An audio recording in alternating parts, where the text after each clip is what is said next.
Hey everyone, this is Roman Prokopchuk, and this is the Digital Savage Experience podcast. Today I have with me Edwin Carrion. He's a God made millionaire, family oriented investor and mentor.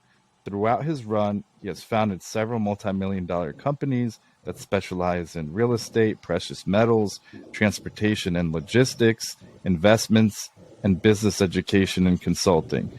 He's also a Marine Corps veteran as well as a first generation immigrant such as myself. So it's a nice segue to have a conversation. So I really appreciate your time today. Roman, good morning. Thank you for having me here today. To everybody listening, good morning, good afternoon, good evening, and get ready to have an amazing show. I appreciate you jumping on today. So tell me a little bit about your journey. How did you get to where you are today? It's been a long journey. It hasn't been easy. A lot of struggles, a lot of hardships along the way. But I was raised in Ecuador, came to the United States when I was 12 years old. I was raised by a single mother. And being raised in a very humble home, I think that's one of the biggest reasons that it gave me the drive and the push to become successful and change the bloodline, change my generational wealth, and make sure not only that I'm able to do this, but I'm able to teach other people that you can live the life that you want and you desire.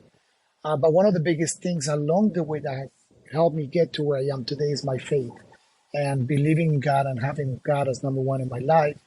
And like I mentioned a minute ago, was not only having God in your life, but it's having that relationship with God. And it's not the same as when you have a relationship with somebody, because when you have a relationship, everything's stronger versus just having someone there on your side. So that's one of the things that I learned is that having that relationship with my faith and having that belief in myself is what got me to where I am today.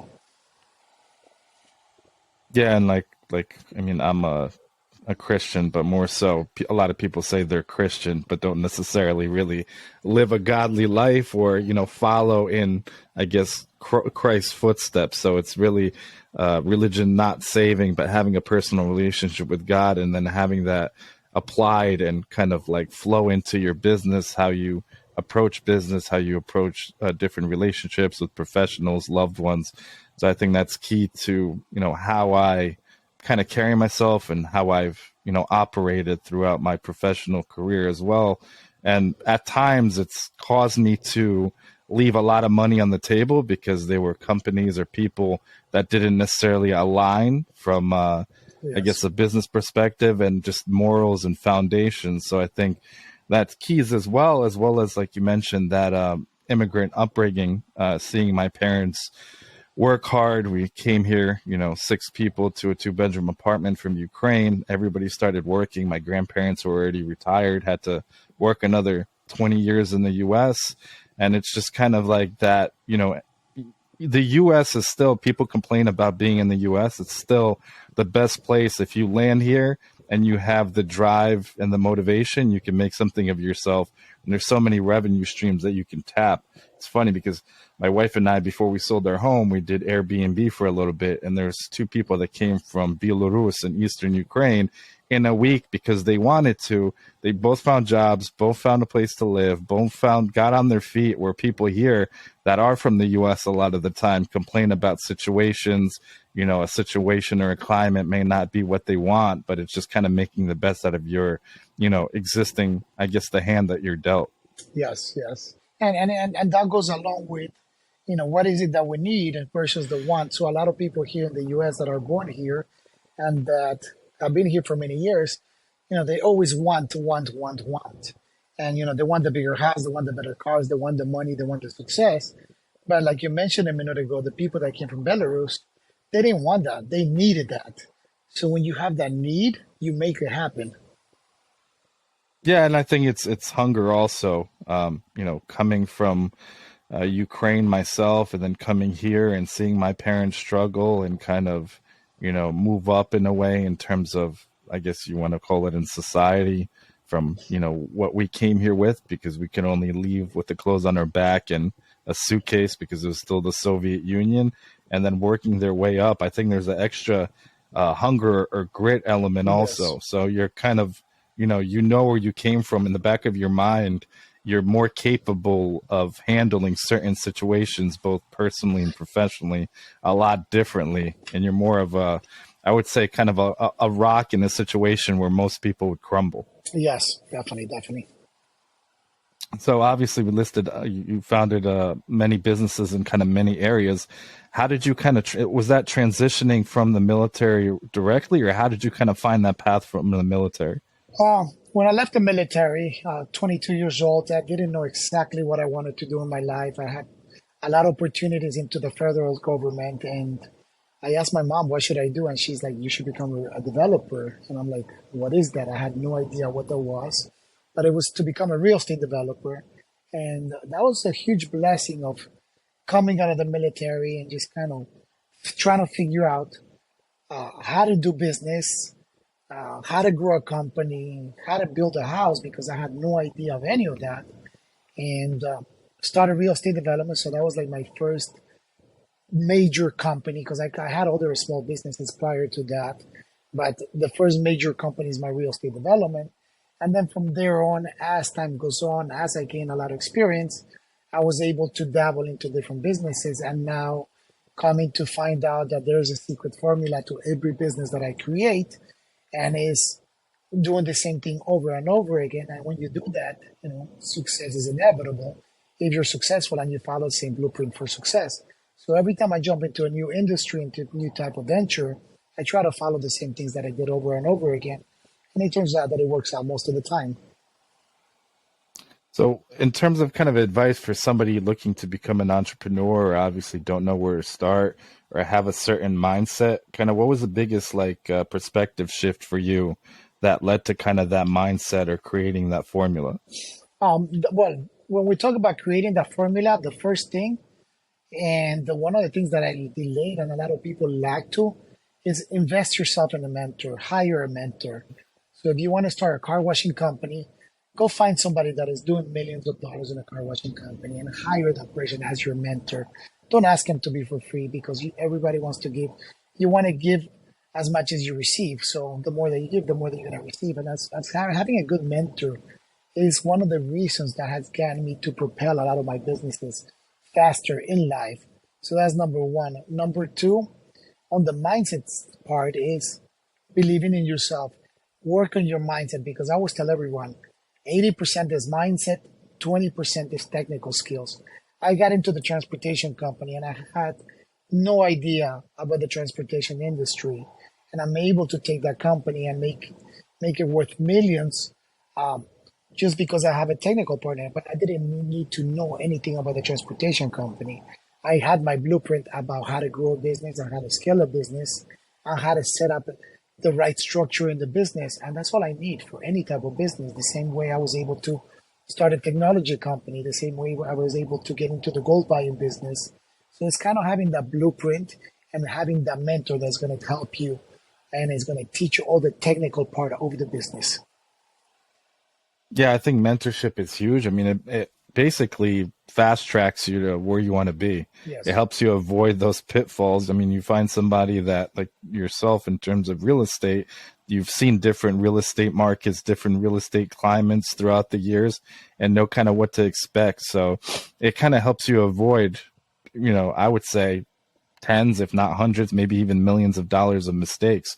So a lot of people are often hesitant because, like you said, if you're looking for a mentor, a lot of people that start out, people in their maybe early 20s, they want that for free. Now, Yes. I'm not saying you can't pick somebody's brain online or something, but like offering something of value. Obviously, you have a podcast or you have a media publication, maybe arrange something where you can get that person's maybe 20 minutes, a half hour of their time a month, and you deliver some kind of value. But it has to be kind of I guess, like you said, a equal value exchange, because I've been in situations, personal and business, and it doesn't feel very good when, somebody's just not necessarily using you, but getting so much value out of you.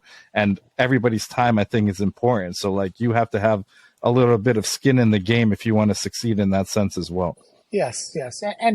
And besides that, the other thing is that when you invest in a mentor, when you spend that money, when it's going to cost you something, you pay more attention to it versus when it comes to you for free. So when it comes to you for free, sometimes you don't really put that value into it. And if they're giving you great advice, if they're giving you great ideas, if they tell you how to do things, you're not gonna do it. And the reason that I tell you this is because when I started doing real estate development, I started making a lot of money. A lot of people started asking me, "What are you doing?" And I will talk to everyone. I'll tell them, "I'm doing this. This is how I do it. This is how I got the money. You do it like this." And I'll give them the blueprint from A through C of what I was doing. But it was free. Out of 100 people that I told, 100 friends that I told what I was doing and how I did it, only one of them did it. Only one of them took action and did it. And the reason was because it was free. So now when we go into the paid side, when I mentor people into real estate development, every single one of my students that I mentor, they get and they start doing a project and they become successful at it. Why? Because it costs them money. So the moment that it costs you money, you want to see a return on that investment and you want to make sure that you take advantage on it. And it goes back into simple as when I went to high school. My mom worked so hard to put me through private school, and I was like a horrible student. I was a CD average student because it wasn't costing me money. And at that time, I thought I was dumb. I thought I wasn't smart enough.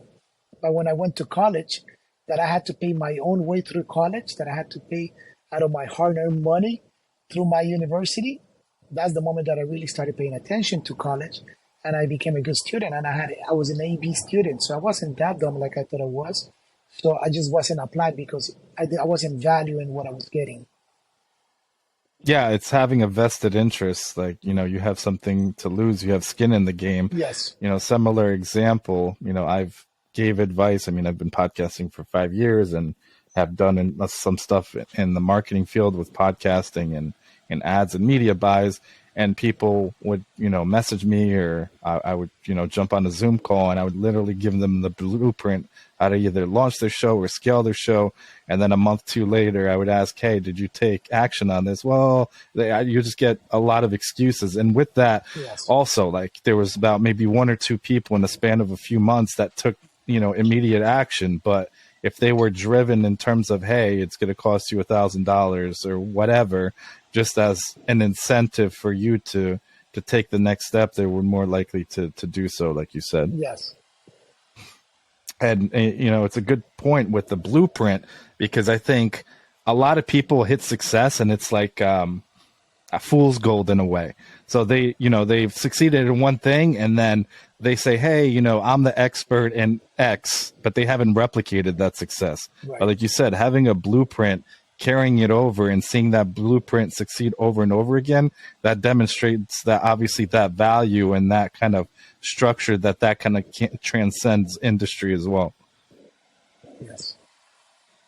There's I see a lot of people every day. It's, podcasts. Somebody started a podcast and, it may be successful for a while, and they'll say, "I'll teach you how to, scale your show," but the variables aren't necessarily the same. It hasn't really been proven across the board or in numerous categories as well. Yes, and I completely agree. So one of the things that I always tell everyone is, like, if you're going to hire a mentor, make sure that you confirm his track record. Make sure that they have been through ups and downs, because if they have only been through the ups, they're not going to know what the downs are, and they're not going to help you when there's a downtime. And in life, there's always ups and downs. When you hire a mentor, make sure it has your values, that they share your values, because you don't want to have a mentor that doesn't have good values, that doesn't have good morals, because that's the way you're going to become. That's the way you're going to go. And you're going to think that that's okay. And that is not the way to do things. Just like you mentioned a minute ago, I have also left millions of dollars on the table because the people that I wanted to do business with, that I thought I was going to do business with, didn't share the same values and the same beliefs that I do. And it's okay to walk away from those things, because the right people are going to come. And when the right people come, whatever you left on the table is going to be multiplied 3 or 4 times as much. Yeah, it's obviously having that faith base, but also having integrity and keeping your word. That's like two of the most important things, because I've had conversations, they shook my hand in an office, and then I get, a bid or a proposal, and it does not align at all. Yes. So, that shows me your word isn't true. And then if we do business, what's to stop you from doing that over and over again? So it's kind of, one of those things that if you retain and hold on to who you are, it'll get you a lot further than, I guess maybe potentially easy or fast money if it's something too good to be true, but then may result in a lot of damage, after the fact. Yes. Even an association, somebody may be very successful, but they have all this negative PR, or obviously that kind of rubs off. If you start hanging around with somebody or doing business, automatically, even though you may not be like that, you get thrown into that mix, that kind of guilt by association, if you will. Yes. So obviously you've started businesses from scratch. Can you, give a tip for scaling? And obviously it's a lot different in the challenges that you undertake from 0 to 100,000, 100,000, a million, so on and so forth. All of those have different kind of aspects to them. But what's kind of one thing you can recommend for somebody who's starting off? What can really help them propel and scale?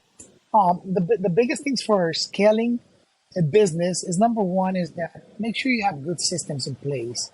A lot of people don't understand that having a good EOS implementation system in your business, it goes a long way, because now you're able to duplicate and replicate whenever you go. So if you have retail stores, in order for you to be able to duplicate and have more retail stores, that's one of the ways of scaling, is that you have to have a system in place that everybody follows the same system, just like McDonald's, just like Burger King. And a lot of the big major companies, that's what they have. They have a system in place. So when you start a business, is the perfect moment to start documenting all the processes and all the systems that you do, because it's easy when you start. It's harder when you have grown and you try to figure out, okay, how do I do this? How do I duplicate that? No, it's easy always since the beginning. So I always tell somebody that.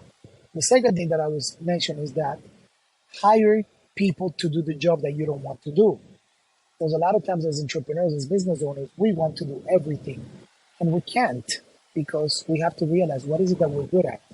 So on my side, I know what I'm good at, and I know what my superpower is, and I call the superpower, know what your superpower is. So what I do is I tend and I hire people to do the work that I don't want to do, so I can focus on the things that I'm great at. And when you're starting a business, it's hard to hire people, but nowadays there's so much access to everything that maybe we don't need to hire somebody in-house. Maybe we could just have a subcontractor do part of the work, or we could outsource to another country where the cost of hiring somebody overseas is very inexpensive nowadays compared to hiring somebody here in the United States. Oh yeah, I agree. I think all of those, when you start a business, it starts growing. You kind of treat it like your baby and don't want to let things go. But there's no way, I think, like you said, to kind of move to that next level Yes. unless you let go to the things, like you said, you don't necessarily like to do, or like repetitive, that can be taught when you develop a process. And I think it's important, even if you have some kind of hobby or side hustle, document that to begin with so you can follow it in case you want to grow it into a business. Even when I started podcasting, it was just kind of all ad hoc, and then it was just so time consuming. So then just developing a process for guests, for editing, for promotion, so on and so forth, it really saves you time at the end, regardless of what you're doing. Yes. Yes. So what motivates you to succeed currently? Obviously, you've had different motivations probably over time, and those change. But what currently kind of, helps you in terms of what motivates you to succeed? Yeah. The biggest motivator to succeed is, and I call it living life to the fullest. So living your ultimate life, living your dream life. And to me, is what are all those things that I wanted to accomplish when I was a little kid? What are the things that I always wanted to have? And what is the life that I want to have? So I think that the biggest motivator is having purpose in life, right? What is my purpose in my life? And to me, my biggest purpose in my life is having all the time, all the free time available to be able to spend with my family, to create those amazing memories, because that's the only thing that I could leave for them. I can't leave anything else. If I leave money, they're going to spend it, they're going to waste it, and it might finish, right? But if I'm able to leave amazing memories with my kids, my dad was present, my dad was here, my husband was here, we traveled everywhere, create those amazing memories with them, that's going to last a lifetime. And not only is it going to last a lifetime, but it's going to go continue on from generation to generation. So having that purpose is what gives me that success to continue being successful, because the moment that I want to create amazing memories, I think of how do I want to create those memories? And one of them is, okay, I want to have a yacht. Why? It's not about because I want a yacht and because it's a material thing. It's because I know the memories that I could create with them. I know that the moment that we take off the dock and we leave out on the water, we forget about everything else and we spend time together. We're present together with the family. Um, when I have friends over in the yacht, today I'm actually going live on the yacht. I'm able to come here and I'm able to work and look out of the ocean and I'm able to have clarity on how my life is going and how blessed I am that I'm able to be working out of a yacht and I have that opportunity to do whenever I want to.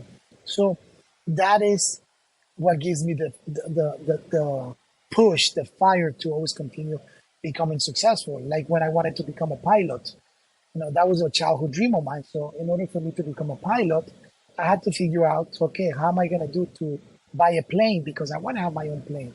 So I went ahead and I bought my plane. And then once you start doing the things that you want, it's not about work. It's about, living this fulfilled life, living this amazing life. And on the mentoring side is how many people can I inspire and how many lives can I change and can I impact for the better? And it starts with that if I'm able to teach somebody how to become successful on their own way and how to live life to the fullest, then that's going to go on for generations to generations. Because once I teach somebody to do that, they're going to teach their friends, their family, their kids to do the same thing that I taught them because maybe they were lacking that in their life. And it just goes like that. So that's one of the biggest motivators for me to be successful. Yeah, I think that's a great kind of shift of looking at, I guess, even material things or attaining success because you gain that freedom. And with that, like you said, you have a yacht, you have you have another thing, but to create the memories, not to have it, just to have it, to say, hey, I have it. Look, Yes. I reached this level of prestige, but how you can share it with others, the memories you create. And like you said, on the mentorship side, you get to a point in your life. Well, some people have the shift, some people don't, but you want to leave a legacy. You want to, pass along your knowledge, help people out, be more of a heart-led entrepreneur. So I think I've had that shift from when I turned 29 to 30, because before that, like my mindset was, attain these things or material things are equated Yes. with, reaching a goal and, other people are going to think of this or like this status. And that was all kind of, empty. So you reached it. It was a temporary kind of dopamine hit and like, okay, this doesn't satisfy me. Well, But because like you said, when once you you change, achieve that, then you're like, okay, then what? What's next? And then we go on to the next thing, which is the next material thing, right? And once we go to the next material thing, it's like, okay, I got this, now what? So we get that momentary satisfaction, but then we lose what really matters in life, which is we lose our time. And if we're able to buy our time back and really do the things that we want to do in life, that's when everything changes. yeah, and I mean, like it's a temporary dopamine hit. So you see a lot of, athletes, entrepreneurs, actors, they look to fill that void because they're still empty. So they Yes. turn to different vices.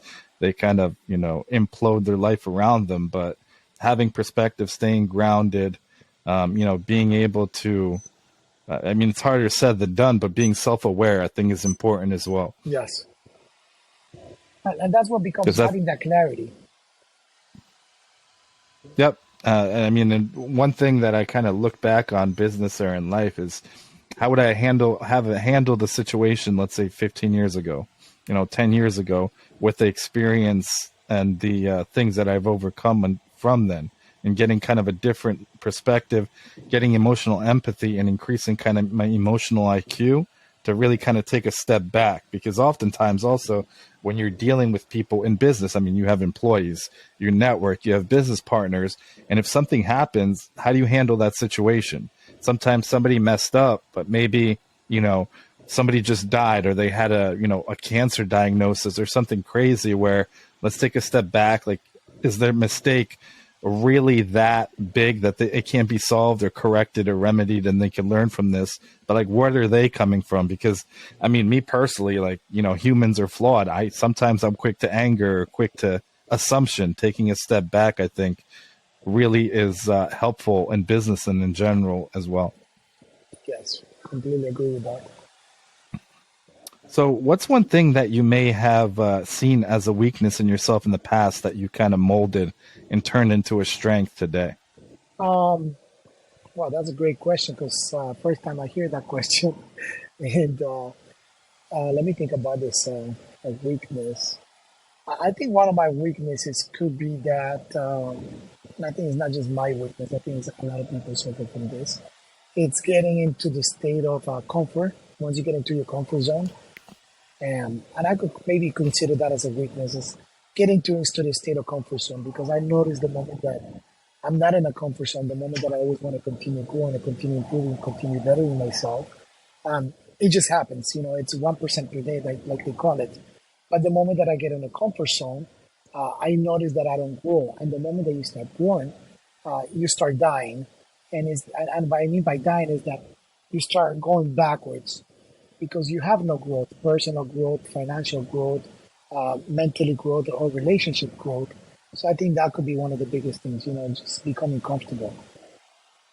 Yeah, I've said it on this show, and I've said it a lot. Of like complacency is the death of innovation. So Yes. once you start getting comfortable, you start kind of like slipping. I mean, you see it in sports, you see it in like combat sports, like a boxer. He reaches number one and he takes his foot off the gas pedal, and number two and number three is always there, staying Yes. hungrier. And you have to kind of sometimes. There's an example of Michael Jordan doing this. So he was the best of his time. He was creating villains in his own head just so he can keep driven. So, I mean, you reach a certain level of success as well. You want to kind of enjoy it, but you're flirting with the line like, can I be as productive and as ambitious as I was before and still enjoy this? Or some people leave, get to a certain level of success and just say, I'm good here. Let me stop. But I mean, I guess it depends on your attitude and mindset. And even, from being single to being married, you're more comfortable being married. You have a family, you want to relax more, but still pushing yourself to simple things, Yes. still exercising, still doing things, I think is key as well. Yes. Definitely. So, what's one piece of advice you could leave with the audience, personal or professional? Uh, Personal and professional, I will say that now that we're heading into a recession, it's always a good time to make sure that you are recession proof. Setting up your life for recession proof, setting up your business to be recession proof. And if you don't know how to do it, then find out a way. How do we become recession proof? Can I live if my income drops 50%? Can the business survive if my revenue drops 50%? And it's kind of, and what is the next niche into taking advantage of that recession? Because in a recession, there's a lot of opportunities. And I got the huge opportunity during a recession because I went bankrupt in 2007 and I lost everything. But during the 2008 recession, I made millions of dollars in the gold buying business, and I was able to grow that business into over $20 million worth of revenue business.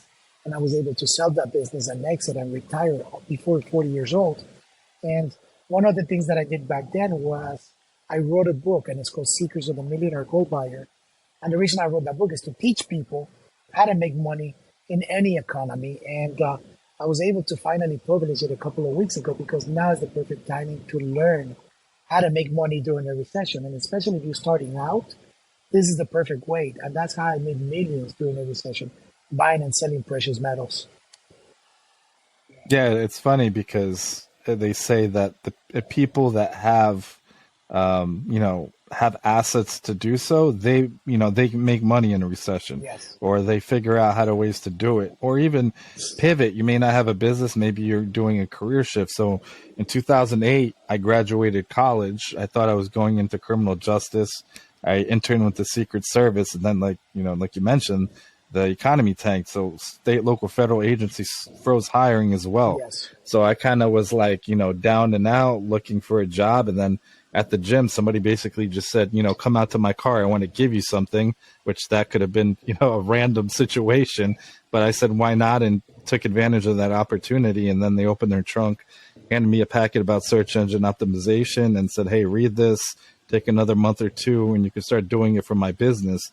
And taking that chance and taking that action led to me founding an agency, having to do it for 14 years at this point, working with Fortune 500 clients. So it's, like that, as well as taking any opportunity that's given to you that may not look like an opportunity or may not be in your comfort zone, but see where that actually leads. Yes, yes, and exactly. And it's helping out people. Like one of the reasons I got into the bulk buying business back then was I learned that I was following the wrong reason. I was following the money, and I had the clarity that I wasn't going to follow the money anymore. And the gold buying business during a recession, everybody was hurting, everybody needed money. It was a win-win-win type of business. It was a win because we were helping people that needed money by buying their old precious metals, and then we were making money, and then we were using those precious metals, that gold, all that jewelry, to recycle it. So we're helping the environment. So it was a win-win-win type of business, and I love that part, especially during a recession when you're hurting. And during the good times, I was able to make a lot of money as well because I was able to stack up and accumulate a lot of wealth because of knowing that. And it's so simple, so easy to kind of get into that business that it doesn't require a lot of money, because there are some businesses that require a lot of knowledge, a lot of skills, a lot of money. This is like the type of business that even my kids are able to do it. Yeah, when you find something that's somewhat almost recession proof, it takes a lot of, I guess, fear away. Yes. And when you start diversifying your income streams, and it takes a lot of stress as well. So it's beneficial just for peace of mind. Yes.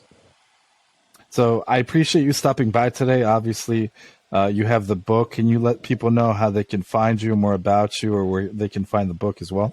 Yes. You can find me in all my social media channels, Edwin Carrion 78.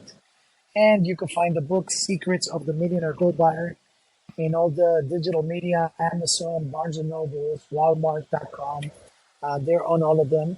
And once you get the book, it's a good book because not only that you have the pages to read, but at the end of the book, there's a link to my site where you're able to get a lot of videos and a lot more education, constant education, so we continue helping you in all types of business. And when I wrote this book, not only did I teach people about the gold buying business, but I make sure that I taught them how to set themselves up for success in any other type of business they should have. Awesome. Thanks again for stopping by. Thank you for having me. It was a pleasure talking to you, and to everybody out there. If you don't know where you're going, you will eventually get there.